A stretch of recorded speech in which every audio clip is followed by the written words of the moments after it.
પ્રણામ. કેમ છો મારા વહાલા ગુજરાતીઓ?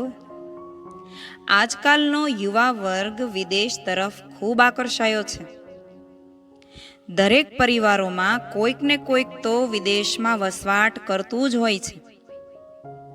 તમને ખબર છે મારા ગુજરાતીઓ, યુવા વર્ગને વિદેશ કેમ ખૂબ ગમે છે? તેના ઘણા બધા કારણો છે. તેમાંનું એક કારણ છે સ્વચ્છતા. આજે આપણે એમાંની એક બાબત પર ચર્ચા કરીશું. જાહેરમાં જ્યાં ને ત્યાં થૂકવા પર આજની ચર્ચા રહેશે. તો મારા સાથીઓ, મારી આપને વિનંતી છે કે મારી સાથે છેક સુધી આ વિડીયોના અંત સુધી બન્યા રહેજો. મારું શહેર સુરત છે. એક વખત અમારા એરિયાના નવા પુલનું ઉદ્ઘાટન થયું. અઠવાડિયા પછી પુલ પરથી હું પસાર થઈ ને જોયું તો આખા પુલની સાઈડની દિવાલો પાન માવાની પિચકારીઓથી લાલ થઈ ગઈ હતી. મને ખૂબ નવાઈ લાગી. હજુ તો 7 દિવસ જ થયા છે, ત્યાં તો થૂકી થૂકીને ભરી મૂક્યો આ નવા પુલને. આમ તો સુરત સ્વચ્છતામાં વખણાય છે, પણ મ્યુનિસિપલ એક નાગરિકની પાછળ તો ના જ ફરી શકે ને. શું એક નાગરિક તરીકે, ધરતીના સંતાન તરીકે શું થોડી સ્વયં શિસ્ત ખુદમાં ન હોવી જોઈએ? શું ધરતીની સ્વચ્છતાનું વ્યક્તિ માટે કોઈ જ મહત્વ નથી? કેમ લોકો જાહેરમાં થૂકતા અચકાતા નથી? કેમ જાહેર સંપત્તિને પોતાની સમજી સ્વચ્છ નથી રાખી શકતા? આવા પ્રશ્નો ઉઠ્યા ભીતરમાં. પોતાના ઘરમાં તો બહુ જ ચોખ્ખું રાખે છે, તો રોડ રસ્તાને કેમ કચરાપેટી સમજે છે લોકો? શું એક નાગરિક તરીકે, આ ધરતીમાંના સંતાન તરીકે તમારી કોઈ ફરજ નથી? જે વ્યક્તિઓ જાહેરમાં થૂકે છે તેઓને મારો પ્રશ્ન છે, શું તમે તમારા ઘરમાં લીધેલ નવા સોફા સેટ પર થૂકો છો? પોતાના ચોખ્ખા ઘરની અંદર થૂકો છો? તો જાહેરમાં તમારી ધરતીમાં પર કેમ થૂકો છો?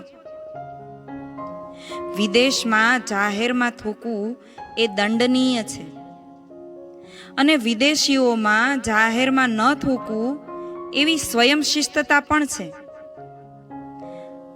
અને વિદેશીઓમાં પોતાના રાષ્ટ્રને સ્વચ્છ રાખવો એ એક આદત બની ગઈ છે. આપણા જ દેશના લોકો વિદેશમાં જાય ત્યારે ત્યાંના નિયમોનું પાલન કરે છે, જાહેરમાં નથી થૂકતા. તો જરાક તો વિચારો, આપણી માતૃભૂમિએ શું ગુનો કર્યો છે કે આપણે બેશરમ થઈને આપણી માતૃભૂમિ પર, રોડ રસ્તામાં, બગીચા, પુલ, ગમે ત્યાં જાહેરમાં થૂકી દઈએ છીએ. શું આજે લોકોમાં જરાક પણ ભૂમિ પ્રેમ નથી રહ્યો? શું એક નાગરિક તરીકે આપણી કોઈ જ જવાબદારી નથી? શું આટલી શિસ્ત પણ નથી લોકોમાં? વિદેશની સ્વચ્છતા આપણને બહુ જ આકર્ષે છે, તો શું આપણે પણ આપણી માતૃભૂમિને સ્વચ્છ ના રાખી શકીએ? માત્ર પાન માવાય જાહેરમાં થૂકતા લોકો બંધ થશે તો પણ ઘણું ખરું લાલ રંગની દિવાલો દેખાતી બંધ થઈ જશે. કહેવાય છે કે ગુજરાતીઓ કોઈ કામમાં પાછા ન પડે. તો શું આપણે જાહેરમાં થૂકવાનું બંધ ના કરી શકીએ? આટલી ક્ષમતા તો આપણામાં છે, હે ને? આ ધરતીમાં તો નિસ્વાર્થપણે આપણો ભાર સહન કરીએ જાય છે.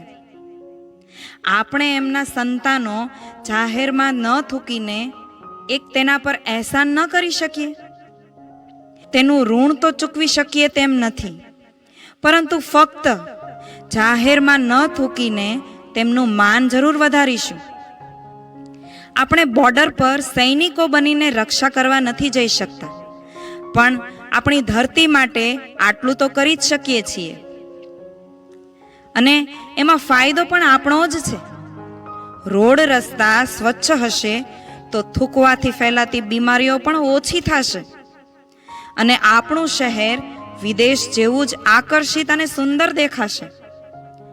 તો જરા વિચારજો, એમાં આપણને શું વાંધો હોય? અને આટલું તો આપણે કરવું જ જોઈએ, હે ને? મૂળ સુધી જોવા જઈએ તો લોકોનું અજ્ઞાન જ આનું કારણ છે. પોતાની માતૃભૂમિ કુદરત પ્રત્યે અહોભાવ જ નથી લોકોમાં. અને આવું ત્યારે જ બને જ્યારે લોકોની બુદ્ધિમાં વિવેક સમજણની કમી અને હૃદયમાં પ્રેમ ખતમ થઈ ગયો હોય. બુદ્ધિમાં વિવેક અને હૃદયમાં પ્રેમ તો અધ્યાત્મ દ્વારા જ ખીલી શકે, પાંગરી શકે. તો મારા વહાલા ગુજરાતીઓ, હું ગુજરાતની દીકરી તમને જગાડવાનો પ્રયત્ન કરું છું. ક્યાં સુધી સૂતા રહેશો? હવે તો જાગો. અમારો આ જાગૃતિનો વિડીયો તમે વધુને વધુ તમારા ગ્રુપમાં શેર કરો અને જાહેરમાં વારંવાર થૂકતા લોકોને આ વિડીયો જરૂર શેર કરજો, એવી મારી વિનંતી છે. તથા લાઈક, સબસ્ક્રાઈબ અને કમેન્ટ પણ અવશ્ય કરજો.